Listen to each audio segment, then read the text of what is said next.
John, it all started peacefully and passionately enough with a crowd of several hundred standing in the spot where I am right now in front of the Albuquerque Convention Center. But it quickly descended into chaos when hundreds broke through what I have to say was a fairly flimsy police line to begin with. They rushed across the street here, started trying to actually break into the convention center, banging on the doors, shattering at least one pane of glass. That's when the police moved in with horses. All 7 of Albuquerque's mounted officers were on scene. They lined up, blocked the doors. That's when the protesters began throwing a barrage of rocks at those officers and indeed at the horses. Smoke grenades went off and some small fires were lit by the protesters who wanted to set fire to Trump t-shirts and flags, for instance.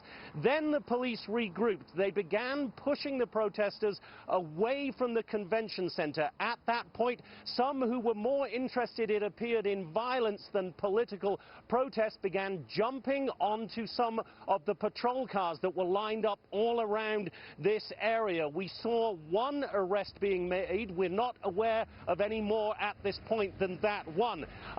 Still, the volleys of rocks were being thrown at the police, many of whom were not in full riot gear. They didn't appear particularly well prepared. The police then responded with a series of smoke grenades. There were running battles, including pepper spray, in the street for some 4 hours, and it wasn't until about 11:30 local time here, that's 1:30 Eastern, about 4 hours or so after this all got going, that police finally got a grip on it and those crowds ultimately dispersed. But after this display last night, John, you have to believe that every police force in every city in which Donald Trump is going to hold a rally in the coming weeks and months is on very high alert, and will hope to learn some lessons from what happened here last night, John.